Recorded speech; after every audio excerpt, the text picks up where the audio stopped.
Then I'm going to share the screen so you can see this video that I was going to show you last week, but it was just coming attractions Monday. Here it is. This is a BBC, British Broadcasting exploration of lots of elements of African religions.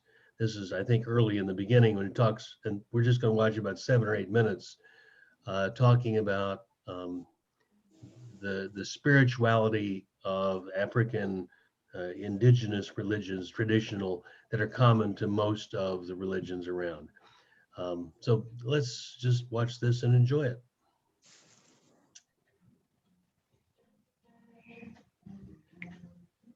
Hello.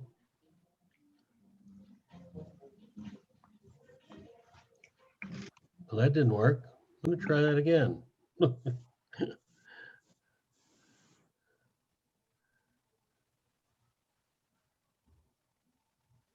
There we go. And boom.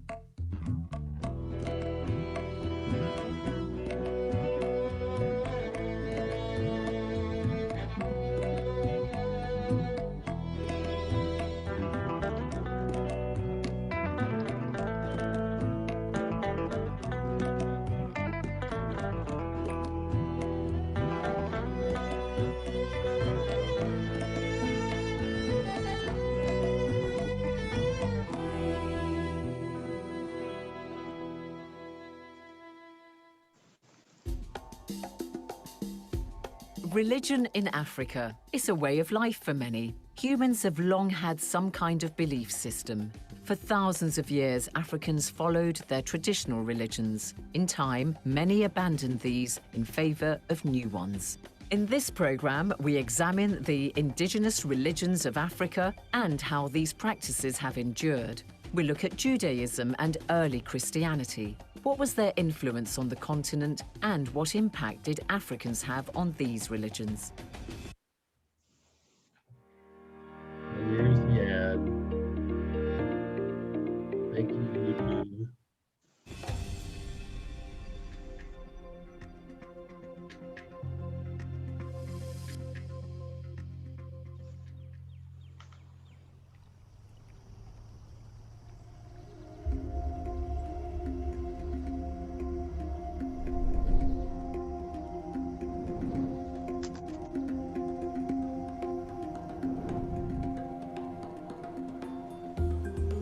There are many indigenous religions across Africa today, like Vodun, Orisha, and Nkiche. They vary in practice from region to region, but share common features such as the idea in some higher and pervasive entity and force, which is manifested in everything that has been created now and in the future. The idea that ancestors exist in another world and can be invoked to intervene in our affairs. And prayers and sacrifices are made to intercessors so that a person's life on earth can be good and he or she can become an ancestor after death. Today, of Africa's 1 billion population, about 15% follow traditional religions. The rest are mostly Muslims and Christians.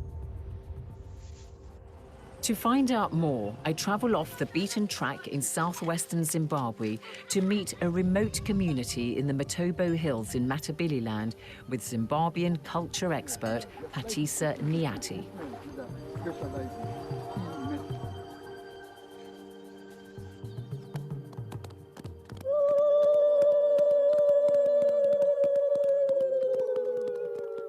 Patisa explains to me that these people are being trained in traditional spiritual practices. This is spiritual elevation. They are under training.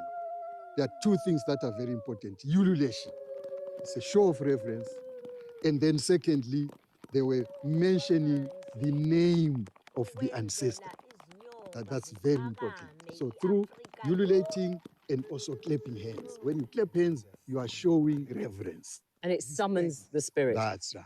That's right. That's the whole purpose.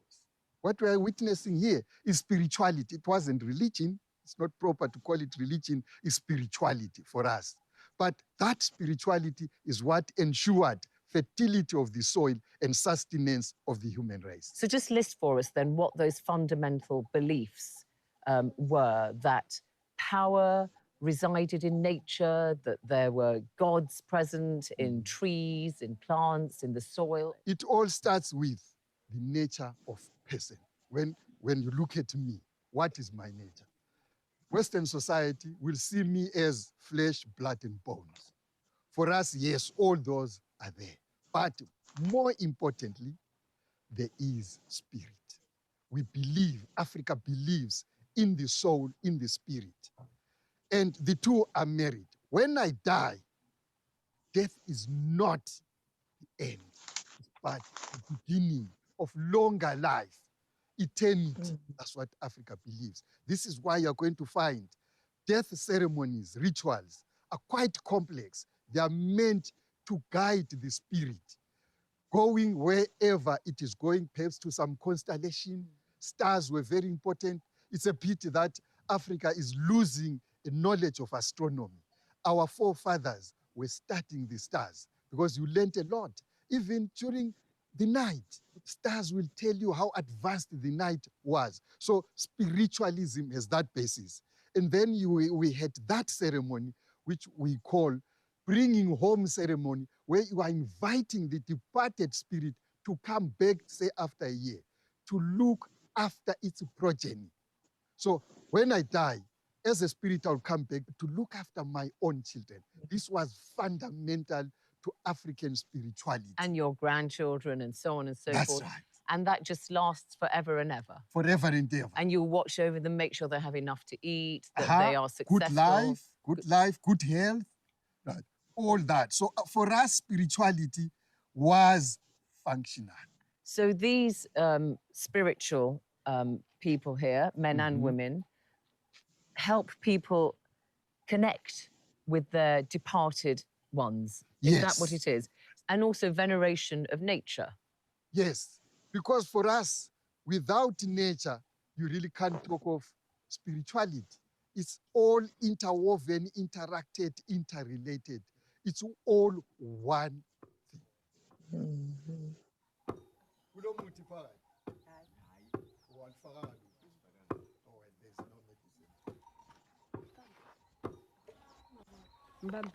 These people are trying to reach a higher spiritual state, to experience their own vision of divine forces. They drink potions which they beat into a froth. Traditional medicine is an important part of ancient African practices.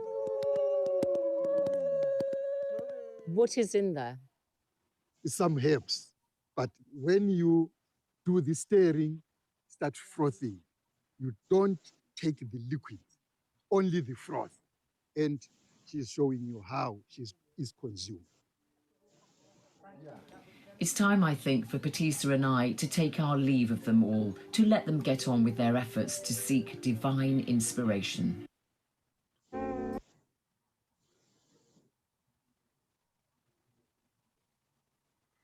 Wow. So, what do you think and feel?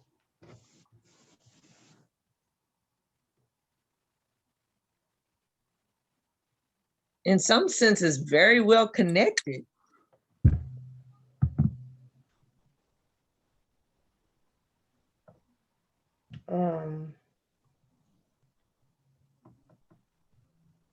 I was very interested in how he spoke of the family value being grounded in nature and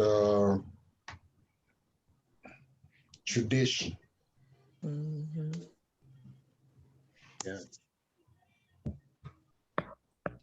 The part where he spoke on the ancestor continuing to look after, take care of, I've heard that before. That was familiar to hear that. So Grandmama's gone on to glory. She gonna be your guardian angel. Right. yeah.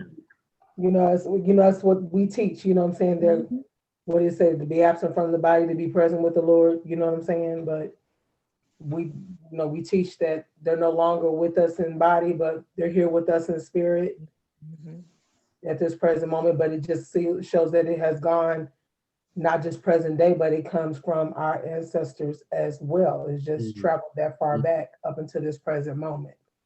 So I think although we go and we worship, we look upon in a lot of cases in our religions today, current leadership that is capable in sometimes, and that's just the way at times it's presented, but we look at ministers or as elders or someone further along in their level of leadership with religion. We look for them to help us with the guidance, similar to that group of people who were looked upon in their tribe as those who could call upon and those who could really reach, although we can reach because we're in this, we're made and created in God, and we have the powers to speak over ourselves. We also look upon the mothers of the church or the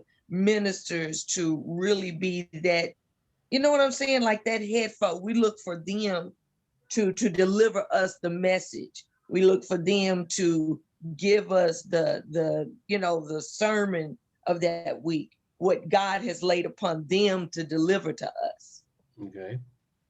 Well, the one thing we have to remember about the traditional African structure, and Lucretia may remember this from where we were with Reverend Baskin last semester.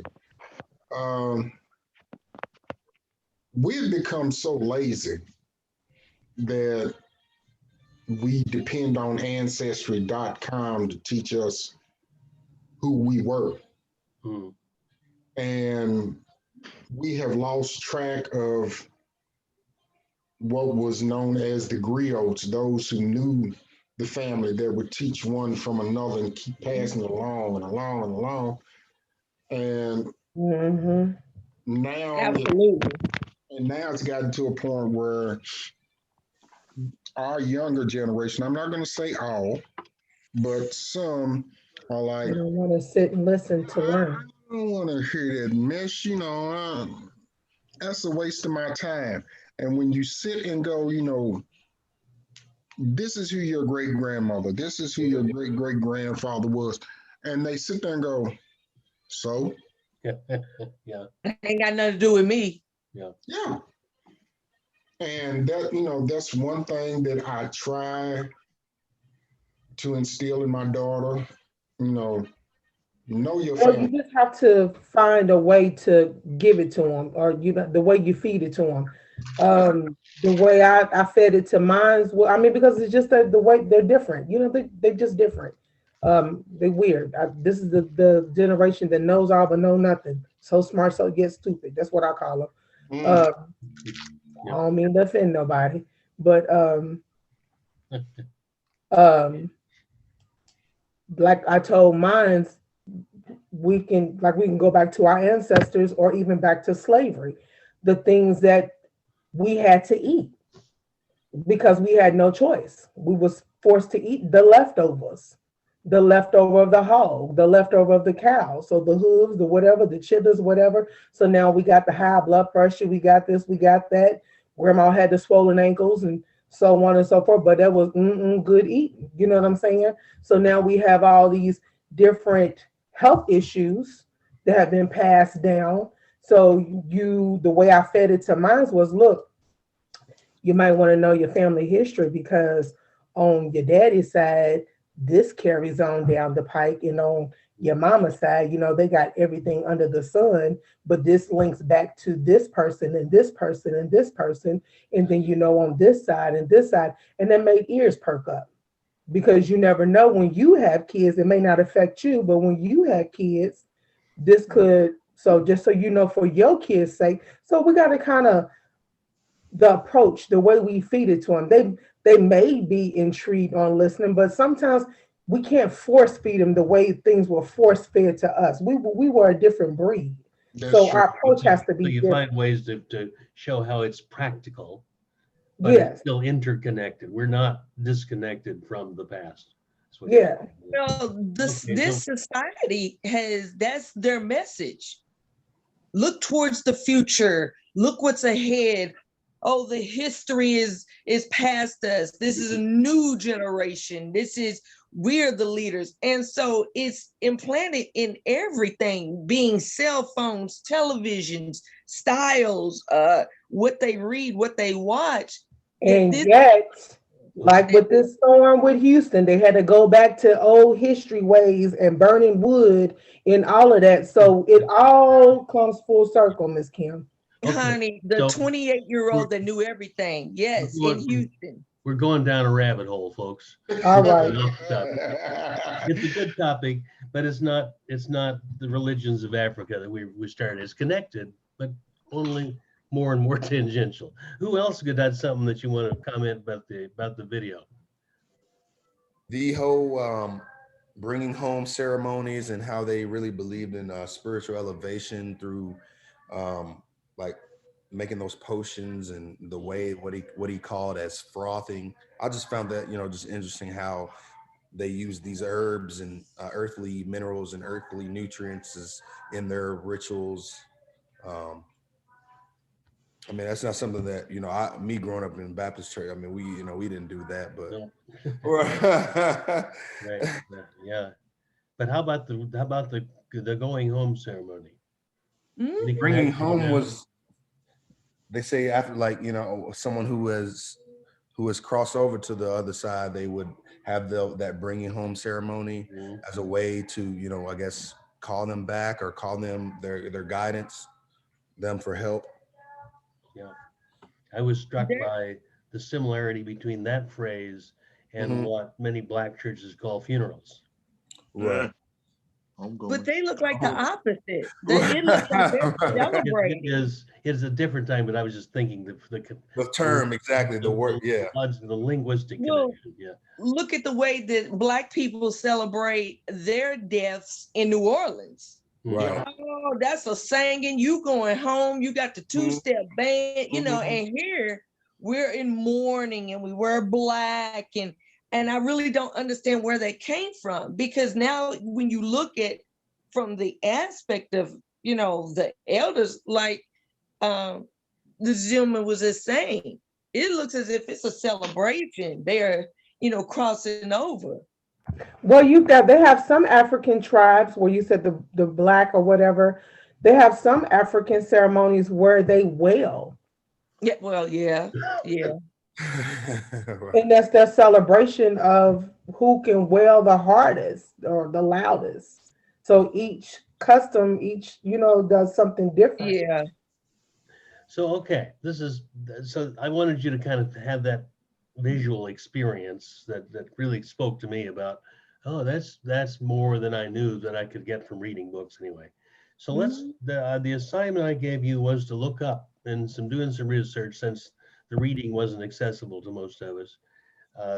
Some of those terms that we talked about some on Monday, but I want you to fill in the blanks. So each one of you has looked up some. Give me a very brief summary of what you found as it relates to traditional African religions and maybe how it relates to now. Who would like to begin? We can start anywhere.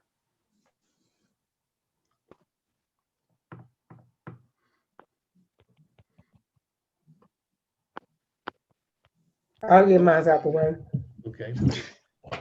What did So you- mine was witchcraft. Okay. So witchcraft has roots deep in Africa and in the culture. And it was, when colonization took place, it became a big uproar. And the women were kind of blamed for the oppression when colonization took place because of witchcraft. In Southern Africa, there's basically 3 classifications for someone. They want to call it magic instead of witchcraft. That's what I found out. And there's 3 classifications. You had the Takathi, which is witch in English, um, which is someone who operates in spite, a spite person who operates in secret to harm others. The Sagoma, who is a diviner or a shaman, which would be called for like your fortune teller, or often employed in detecting illness, predicting or advising a person's future, identifying a guilty party in a crime. And then the Inyanga, which is the witch doctor, whose job is to heal, illness, injury through herbs, or provide a customer with magical items for everyday use. And then they also had witch smellers, and that was big in the Zulu and the Bantu tribe, and they were responsible for rooting out evil witches in evil areas. Most of these positions were held by women. Mhm. Um, the Tswani tribe believers, they believed in there was like two types of witches: day sorcerers, night witches. The day sorcerers, they used theirs to inflict harm. The night witches were old women who gathered in small groups to travel, bewitching the unfortunate. They didn't wear clothes. They smeared white ash and blood on themselves. And in some African cultures, um, they would gather in graveyards at night to feast upon the blood, which they extract like vampires. In the Zambia, the Congo, in Central Africa, people believe that the source of the evil capacity of the witches was located in the stomach area, and that the power ranged and it increased with age. Then Give us one more thing. Tell us what's the main thing you take away from that now, from what you've read.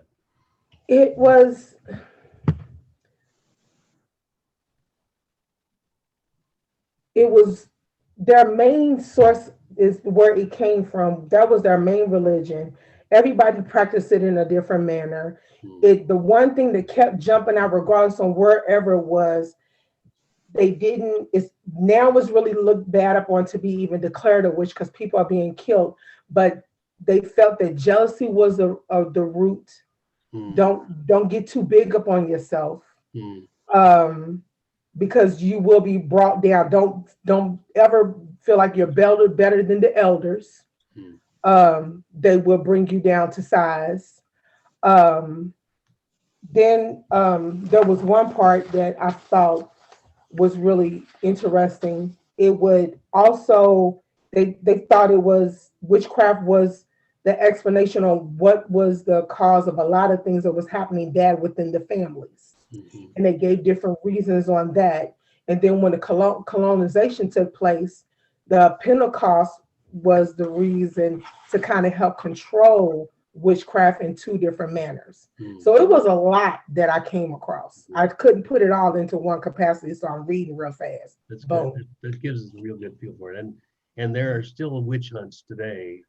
Yes. Christians and Muslims are looking to get rid of the non-Christian elements that they call. Kids and women are being killed from 1991, and the latest thing was up until 2001, like 2,200, 500 people have been lynched because they have been considered witches.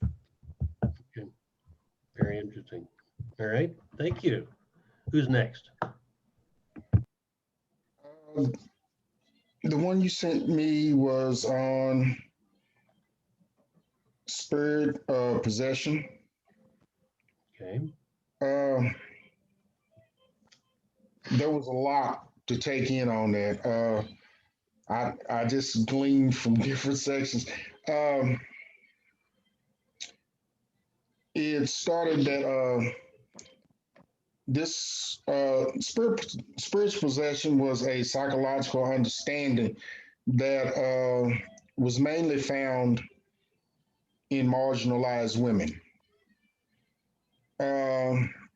In the regions of Islam and Christianity, spiritual possessions were seen to control mainly through music, as in drum beats or dancing that they used to do.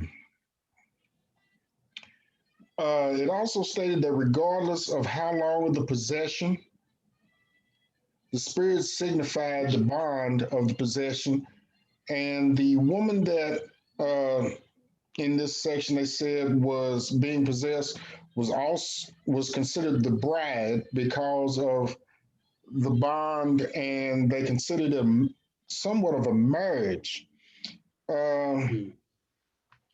The Yoruba divinities such as Shango, Yumajo, Osur, No. and Abattoir possessions. In one section, they said that this type of possessions called czar possessions were brought to America by Sudanese. Okay. It was also found in Zimbabwe.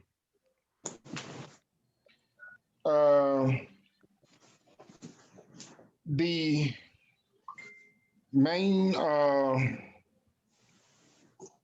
idea about these possessions, being possessed, and how it was brought here to America.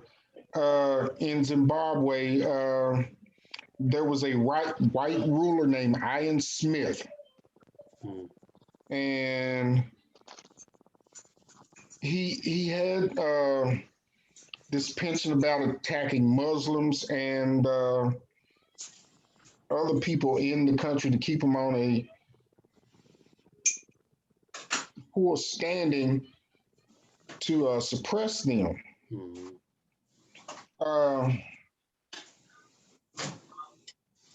The dangers they spoke of these possessions when they started was when they looked at different women. Where am I right? Two Iranian doctors. You have to excuse me because I cannot pronounce these too well. Don't worry about it. Dr. Fahmy and Dr. Yosef. Just tell us about them. They both did vast experimentations and studies of spiritual possessions. So let me interrupt you there. So it sounds like overall, spirit possession is thought of as a real problem, what we might today call a psychological problem. Well, they in the early times before it came to America, it was considered a problem to some of the people of the outside regions because they did not understand it. And once it was brought into America, it was the same thing where it went from being something that was considered healing and spiritual awakening of the body to where it suddenly became devil worshiping for some reason. Yeah. So it was seen as a gift at the beginning. Yes. Because it's not in accord with usual colonial beliefs. No. Then it's seen as a problem. Yeah, got it. That's not uncommon in oppressed peoples. Yeah. All right. Thank you. Let me move on. That's really helpful. And I can see a connection between that and ancestors too. Maybe people might think you were possessed by an ancestor. Okay, who's next?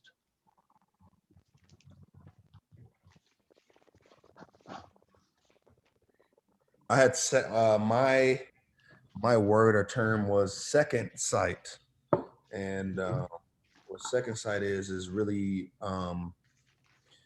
perceived as the ability to like see into the future or to see distant events that have yet to happen. Someone with that ability, I wasn't able to tie it to one specific indigenous religion, but I know that, in religious faith, it would be seen as like a gift from God, and, to be able to see through the spirit, to see something like that is to happen or that is unknown. As we mentioned, like Monday, like Harriet Tubman, how she would have those visions and things like that. So that's what Second Sight would be. Okay. Thank you. Next.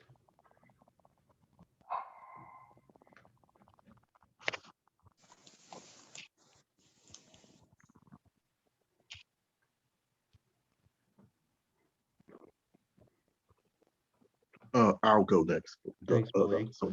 Mine was medicine. Mhm. I looked up. Well, I know the definition of medicine, but mine was practitioners of traditional African medicine. They claim to be able to cure a variety of diverse conditions, like cancer or psychiatric disorders, or high blood pressure, or asthma or eczema, fever, anxiety, depression, UTI, gout, healing of wounds, burns, and even Ebola. Wow. And we know Ebola was it was in Africa, and that was a very deadly disease. I also found out in the 21st century, modern pharmaceuticals and medical procedures will remain inaccessible to large numbers of African people due to their relatively high cost and concentration of health facilities in urban centers. So they can like the things that we have today, they won't be able to have access to it because maybe they didn't have the money, or maybe maybe the facilities didn't have the things they needed to help them to overcome these sicknesses and these diseases. So it was very interesting in what I found out. So Yeah. Even in the Ebola virus pandemic in Africa, I think we saw pieces of where people refused to have modern medicine.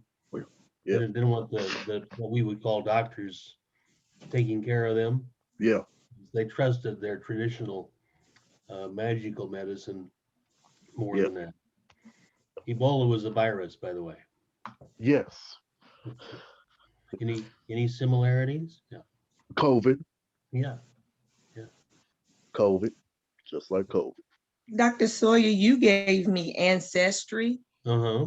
And it was the elimination of lineage so that white supremacy would take a hold and effect. It said that it was race science, in supremacy, your nose is too wide, your lips are too wide. Anything that gave the African identity for sake of white supremacy, the more you looked like them. So that's where your cafe au lait came in, your light skin, your thinner lips. You were more accepted. And it just broke lineage. You need to leave that alone. You're in America now. We don't, like you said, the practices, we don't do that.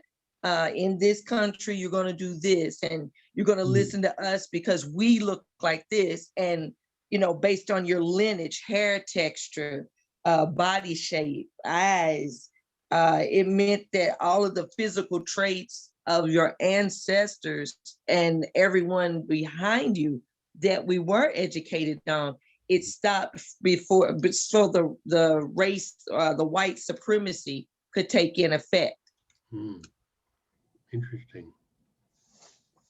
That's very similar to what we talked a couple of weeks ago under colonialization, was the scale of race, where the lighter skin you are, the better you are. And we could justify holding people in slavery because they were not white. Yeah, fits with that very nicely. Thank you. All right. Dr. Sawyer, Yes. mine is on syncretism. Yes, I gave you the big one. It's the amalgamation or attempted amalgamation of different religions, cultures, or schools of thought. It's also interfaith dialogue that can easily slip into the synchronism of logistics and the merging of different inflectional and varieties of a word during the development of a language. Okay. Examples of synchronism is the Rastafarian movement in Jamaica, Hmm. African, Hebrew, and Christian religious practices. They are blended together with Caribbean freed slave culture and a 19th century Pan-African identity to make something influenced by many cultures, but that is completely unique to one's own culture as they blend them together. That's nice. Yeah. and and it's a inappropriate blending of non-Christian religious ideas or practices with Christian faith. And the main danger of synchronism is that it is incredibly deceitful. When a person takes parts of different religions or cultures or the different schools of thoughts and adds them to their faith in Jesus, again, synchronism is a violation of the first commandment. It is a sin. Ah, interesting. So, Wow.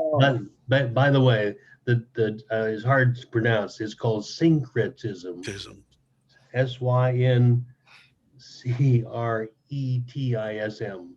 Syncretism. Lucretia, we just got our answer. And anonymist is a catch-all term for that to classify all local faiths that it don't fit into each religion. What did you say, Kim? We just got our answer for last week when we asked you how, you know, these Hebrew Israelites, they took their thoughts and interpreted with the Bible and the first commandment, and it's wrong. So, wow, that's really something. So now here's another angle, and the piece you found, Gary, is very much Orthodox Christianity. Mm-hmm.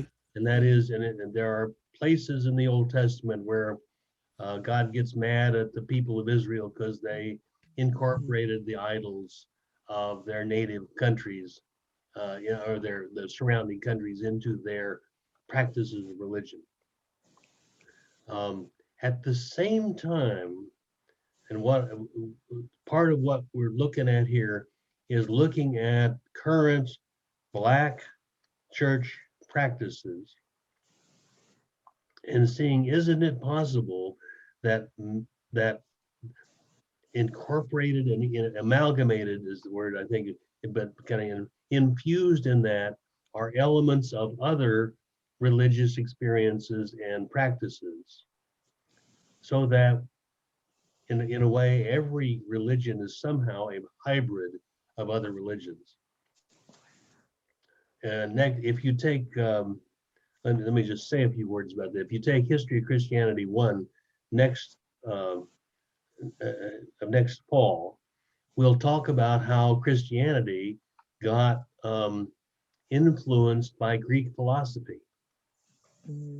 And that took over a whole lot of our theological notions, including the idea of creatio ex nihilo, creation out of nothing. That's basically a Greek idea that gets imposed on the Bible that's not in the Bible, in fact. But because that was common in everyday philosophy, got put in. An awful lot of the designs of Christian churches in the first few centuries was very similar to the temples of the Greek gods, and the Greek temples and the Greek palaces. They used the practices of what was going on around them in order to make sense of their religion and their faith and influence their practices. So it's difficult to say, I think we just lost Gary.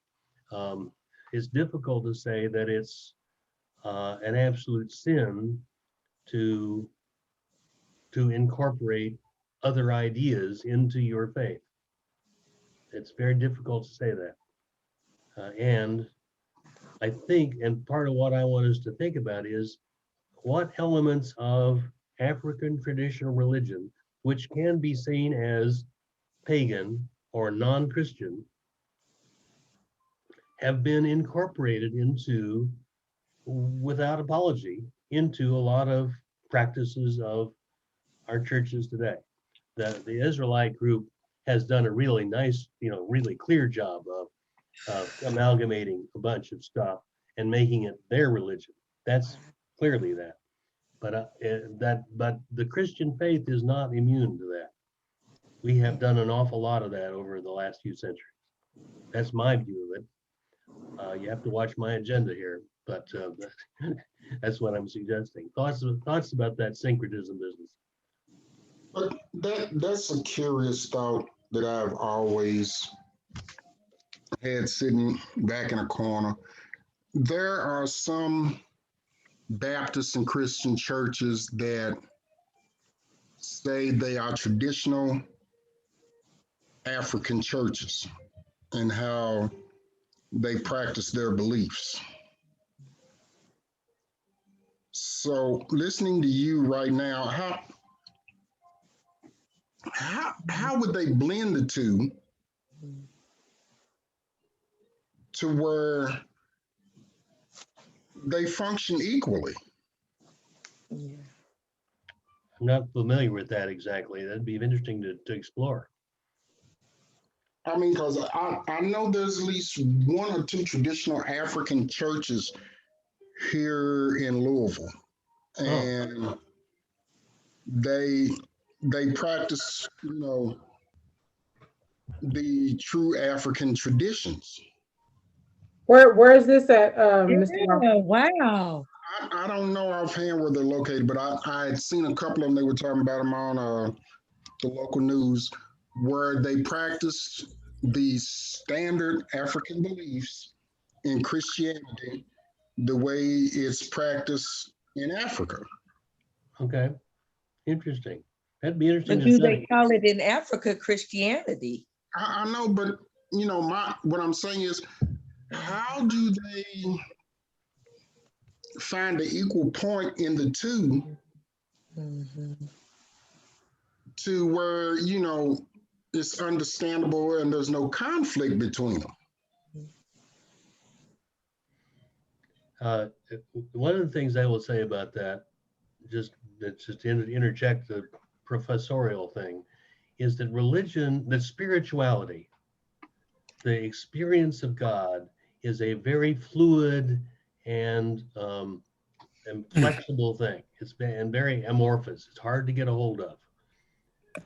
So your experience of God is very different from my experience of God.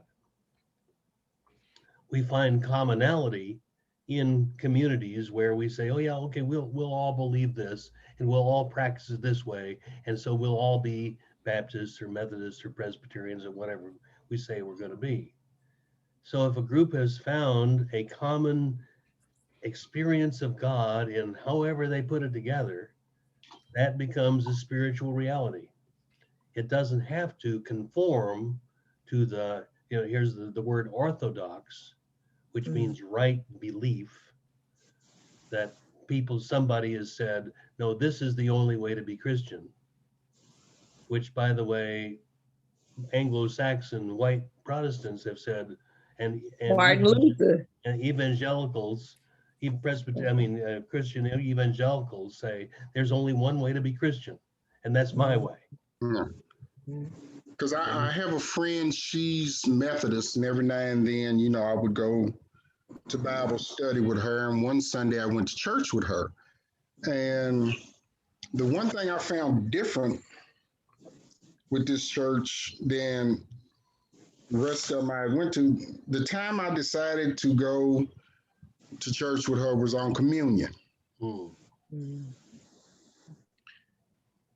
Here's where, I'm caught off guard. There was no wafers. They brought a large loaf of bread.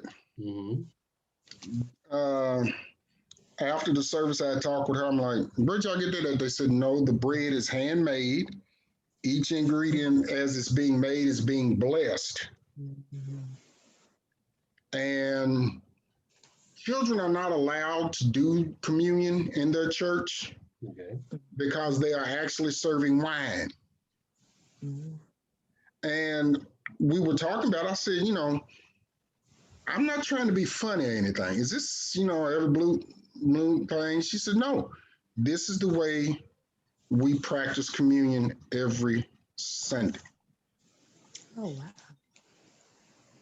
So we'll come back around to that when we talk about Methodist versus Baptist. Yeah. But it's a good example of how traditions get built up in a particular community or denomination, and that's the way we do things. Yeah, that's why, I'm saying, you see things contrary to what you are told Right. and what you believe, and you're wondering, okay, how does this really work out together? Where is this? Then you go back and look and say, where is that in the Bible? Yeah. You begin to learn a lot of this, like you said, Dr. Sawyer, is personal interpretation. Mhm. And God forbid you go against it, because then you're a heathen. Oh, God, yes. Yeah, that's where the whole problem of orthodoxy and certainty. And my religion is the only one, and you're going to hell if you don't believe like me. Wow. Right. Okay, let's see if anybody else has got a report.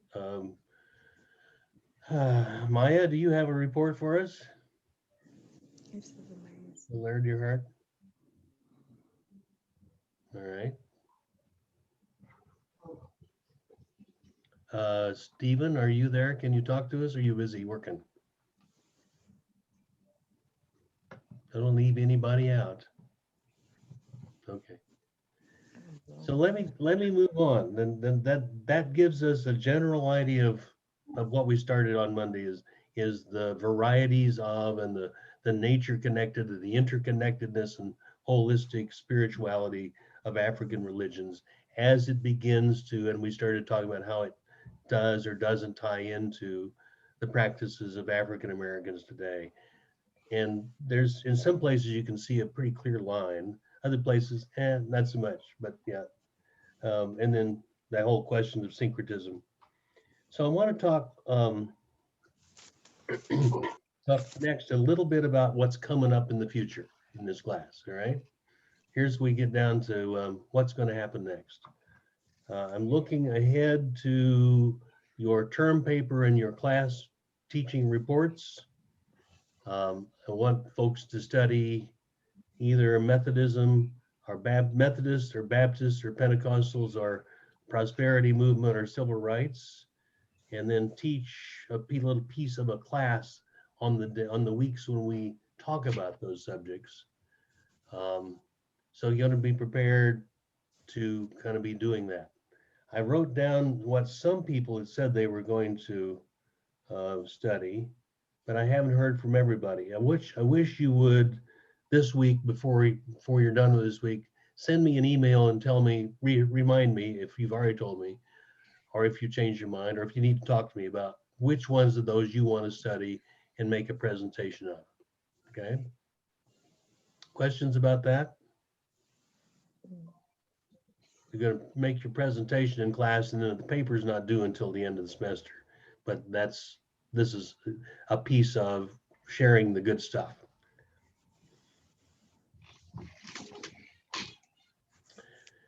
Okay. I've either totally put you to sleep or you really understand it all. We'll see. So the next thing about is what's happening. I don't think you could put anybody to sleep. I just don't think. You said let's argue with the professor. I've sometimes fallen asleep in my own sermon, so I don't know. Anyway. Oh Lord. So next week is midterm week. Okay. Oh, Lord.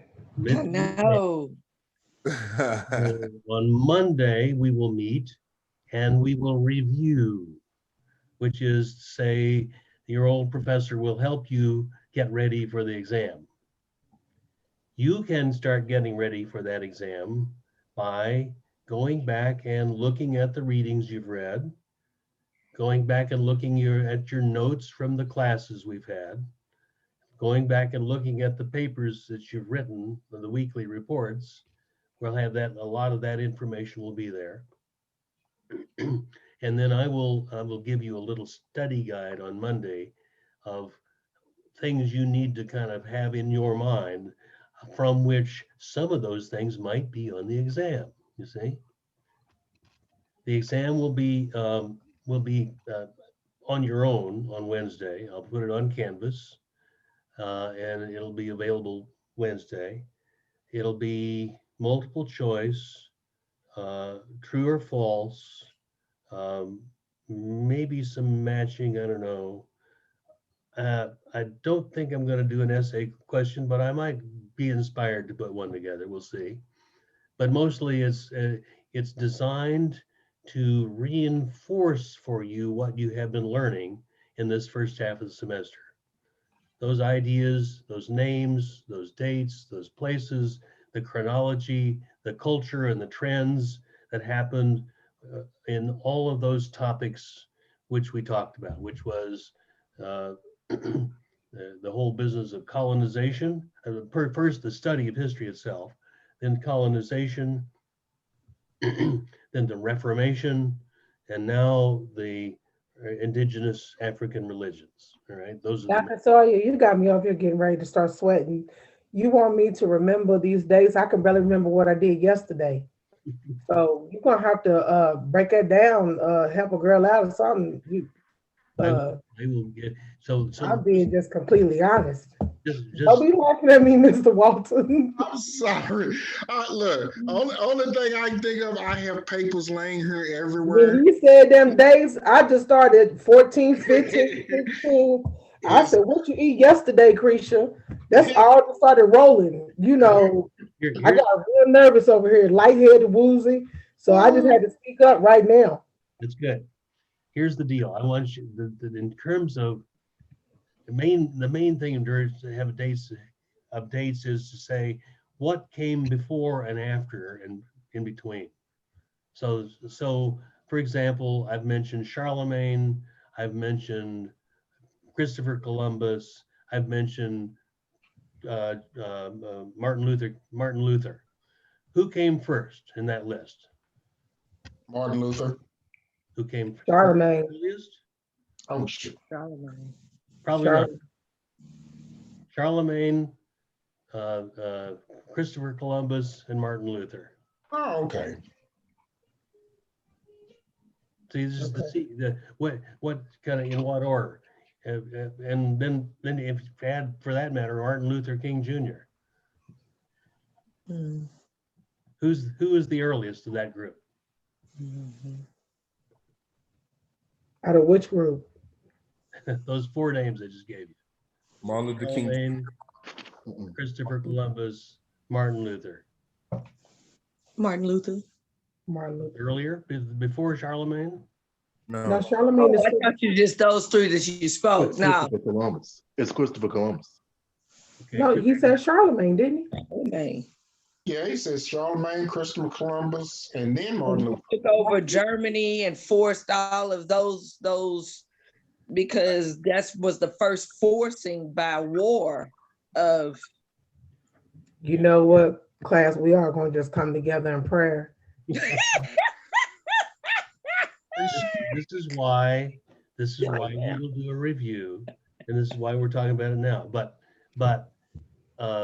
we need all the ancestors to help us right there. Because people lose track. People think Moses and Jesus lived at the same time. Did they? Look at him in the library. People think that, so Charlemagne was crowned by the Pope in Rome in 800, Christmas Day 800. Right, on Christmas Day. What year did Christopher Columbus sail the ocean? 1492. 1492. 1492. Is that before or after 800? After. Yeah, you're getting it. Now, Martin Luther tacked his 95 theses on the wall of the Wittenberg Castle. Anybody remember that? You don't have to remember the year, but was it before or after 1492? It was 1515. There you Yes. go. So now you begin to see, you need to kind of think, when did these things happen in general? You don't have to remember exact dates, but I want you to have a sense of sequence. I'm so glad I cut my dreads off. I'll be bald headed for real. I've been to smash it all out. Okay. I'm wiping the dust off the Cavassier bottle in a little bit. No, I don't drink. We are not having libations. We're gonna do like the Methodists and have communion every day until this test is over. So you asked a very good question, Lucretia. I'm glad you did. It was right on target. That's the kind of thing I want you to start getting in your head so that you know you studied history. Yes, sir. So that's the idea. And I'll give you some more of that. So Monday we'll do the review. I'll give you a review sheet. I'll send it to you so you can kind of get things in your head. It's not going to be hard. It's really an easy test. If you have stuck with it, you've gone to the class, you've done the readings, you'll be okay. That's what he says about all his tests. See, oh Lord. How did you do in my class last fall, Gary? I got a B+. I ain't worried about that. See? No problem. That's what I'm trying to get a B+. He wheels you in like Dr. Rogers does. I like to. I love it. I love it. So, so next week, the review and the midterm. And that's the sequence. The review comes first and then the midterm. How many points is the midterm? What? The 30 points, the midterm? Well, I think so. I can't remember exactly. 25 or This 30. is all happening. 25, 30. So I think so. The weekly reports are 10 points altogether, point each. So the term paper and the final exam is, I don't know. I think it's 25 for the final, for the midterm and the paper, and 40 points for the final. We'll make it. You'll make it. Absolutely. We'll make it. We'll make it. Yes, we are. Kumbaya, my Lord. Kumbaya. I'm over here trying to mute you out. Now I want to know what tribe that came from. One more thing. Hallelujah. One more thing. The week after the final exam, anybody know what week that is? Spring break. Yeah. You don't have to look at my face for a whole week. Yay. The Lord is good. All the time. And all the time, the Lord is God good. is good. Okay. I'm gonna need you to understand that you are a vessel, not a vermin. Oh my God. I know that. That's probably why they went to sleep on him while he was giving his sermons. It's time to check out. Everybody leave right I now. don't receive that in my spirit. No, I'm teasing him. I'm teasing. Oh, Jesus. Thank you for the. Because he's very helpful.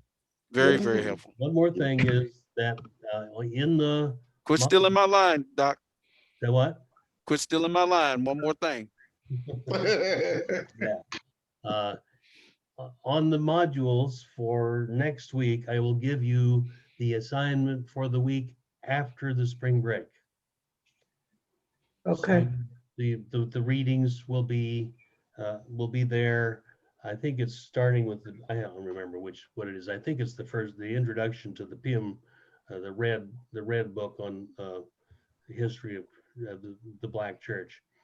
And then we're going to talk about how the folks who were captured and enslaved and brought to America, so many of them became Christians. We're going to talk about that process as the next thing after spring break. Okay? So we can't read during spring break? Like if you was me, what would you do? Because I'm not a I'm reading camp, a I'm not a whole lot during Cancun type spring of trick. Of I'm course. not a you can. Cancun type of trick. I'm just saying, I'm giving you the assignment for after spring break, before spring break, so you'll know what it is. If you choose to read during Okay, spring break, okay, you will be far ahead of the game. okay. I will be doing a lot of reading at that time. Because during spring break, it's spring cleaning around here and All right. I'm telling your wife. oh, All right, Doc. me, All right. me and her don't clean. Any other- We come in and do Bye, it. everybody. You said you didn't want to argue with me. You've been arguing with me. Not me. I ain't going there. Okay. See you on Monday. All All right. right, Have a good bye. one. Thank So next you. week, Bye, everybody. we'll be Dr. in Sawyer, I'm the gonna Red text Book, right? you. I'm sorry, Malik, what are you I saying? said, So next I'm week. gonna text you. Okay, After, I'll watch for it. Malik, what? Okay. so after spring break, we'll be in the Red Book. I think so. Look, it's on the assignments for the modules. I can't Okay. remember now which it is. I've Okay. got a 77-year-old brain. Oh, I okay. thank God for all of y'all. Woo. Yeah. Yeah. I love this class. Hang I on. do. I do No. too. It's a family. Yeah. That's good. That's the way I like it. We Mhm. can Yeah, talk we about have fun. philosophy We have too. fun. All right, guys, y'all have a good one. All Yeah. right, man. Be safe. Bye. Be safe. I'm gonna hang on and talk to Mr. Holbrook for a minute. We'll see y'all later. Yes, sir. So, how did you send me your papers? I sent it on Word. I sent both. I have them typed out on Word. Yeah. And I would go back to Canvas and go in the inbox, and I would send them from there. The inbox. Hmm. Yes, because when you go on where it's like courses, that list where it says courses and all that on it, I think the third one down it says inbox. Hmm. And I go there, send the papers through there. Okay. Because I was talking to Nina last night. I said, I have to send him papers. And she said, you already sent it. I said, well, he said he didn't get it.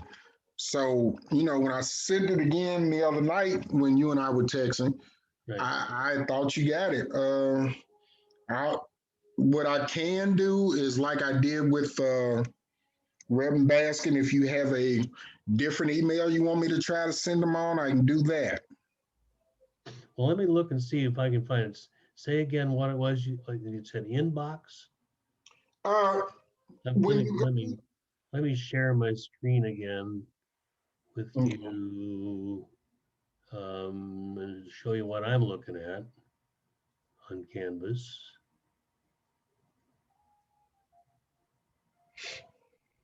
Okay, you see that? Wait a minute, it's a black screen. Okay. What I'm looking at is, Oh, there's inbox. yeah, right there. Well, how about that? Because when you click on there, you're able to mail it out of her. There you are. I beg your pardon. I've never seen that before. All right. Okay, thank you. I'll check that out. Now, let me tell you what I usually do for this, all right? Okay. Let me go back, see how far it'll take me back. I go from the module. Okay. Just thinking about it. So, reading report number 1. Here's the assignment. I got to get it. So, go to your student review. This is the way you see it.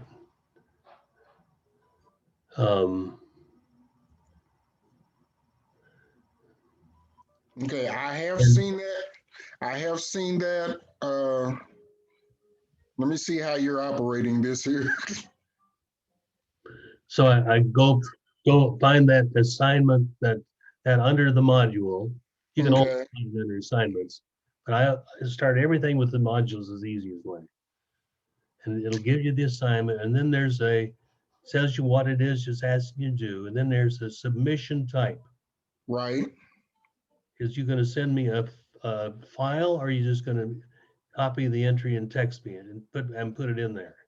Well, it'll probably come off Word, so it'll probably be in file, won't it? Yeah. So there's the file. Then you do Okay. upload file, just like Okay. you did on Inbox. And you do it there, then I'll get it right here, and it will let me know it's there. Okay. So that's.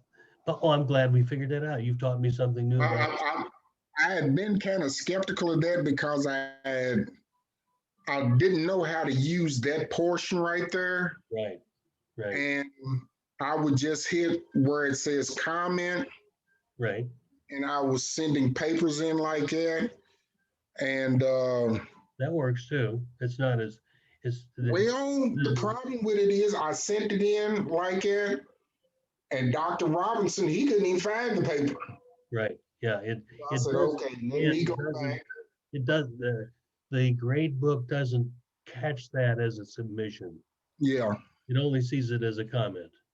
Like, Dr. Sawyer, you got to be out of your head to ask me to do this, or something like that, rather than the actual paper yourself. Yeah. So I will find them on Inbox for these two for this Friday. See if you can do it on the assignment in Canvas under submission. Okay, I will try to do it like you just showed me and send the copy in of the paper on there and see what happens. Yeah, you can just do the file or copy it and text it, copy and paste it either way. Okay. And when you've done that, text me or email me and tell me you've done it, and I'll assume when I can get back to my computer, I'll look and tell you whether it's there or not. Okay. Because like you, I'm still learning how to do these new mechanized things. That's right. I'm glad we caught that. I'd hate for you to have to flunk this class because I didn't know where to look. Oh, one thing about me, I've learned I date all my papers before I put them in the file section and send them off. That way, when somebody, well, where's the paper? I sent it. It's got the date on it right there when I sent it. Right.